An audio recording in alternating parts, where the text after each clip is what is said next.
Yes, very good morning to all. So today we are going to take the next point in the elimination reaction. Last time we were discussing about the elimination reaction, a reaction in which there is a removal of atom or group of atom from the substrate to give a product is called as elimination reaction. There we have seen their definition, their example in general. We have seen types of elimination reaction, 1 1 elimination reaction, 1 2 elimination reaction, 1 3 or 1 4, 1 5, 1 6 elimination reaction.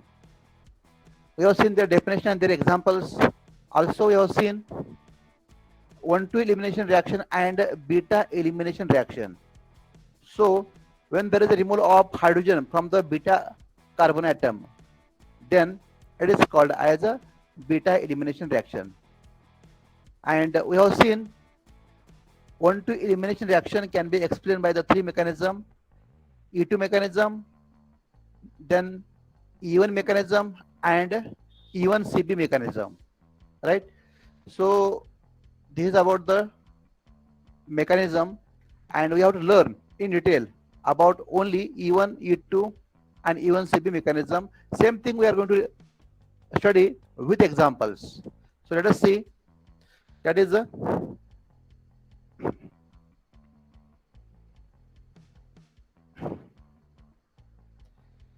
so here we are going to discuss about 1 2 elimination reaction. 1 2 elimination reaction, and in that one we are going to discuss about the three type of the mechanism.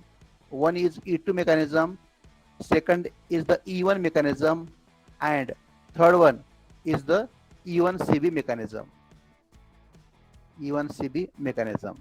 So now we are going to discuss about E2 mechanism. We have learned already in general what is E2 mechanism. So here we have seen that in 1 2 elimination reaction, there is a removal of two group from 1 and 2 position is called as E2 mechanism. Elimination by molecular mechanism. Elimination by molecular reaction, right? So here we'll explain this reaction by using an example. Last time we have seen a general representation, that is when there is a presence of the two carbon, carbon 1, carbon 2.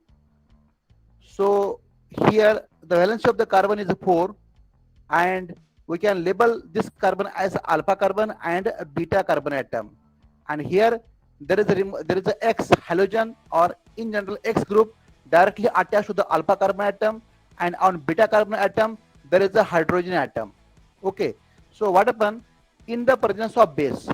In the presence of base, so we have seen that here the bond breaking and bond forming process takes place simultaneously. So this base attack on this hydrogen, and here we can also label as a carbon number 1 and carbon number 2 also. Carbon number 1 and carbon number 2. So either alpha or beta or 1 and 2. So here what happens? There is a formation of bond between the B base and the hydrogen. So here the base form a bond. So here I can write the bond breaking process by a dotted line. Here is a dotted line, right? Here is a dotted line, right? It form a bond with the hydrogen, and the bond between this hydrogen and carbon also undergo breaking. So it is also shown by the dotted line. Here is the carbon, beta carbon, and this is your beta carbon. This is your bond between the alpha carbon and beta carbon, and these are the valency of the carbon. So what happened? Here there is also formation of bond between the alpha carbon and beta carbon atom, and the bond between the alpha carbon and hydrogen also undergo breaking. So this all these steps that takes place simultaneously. So here we can write in the bracket, right? So this is your unstable. So we have to write in the bracket. So this we have learned already in the previous mechanism. Okay. So here what happened? The next step is here. First step is the slow step, RDS step, where bond breaking, bond forming process takes place simultaneously, and second step is the fast step,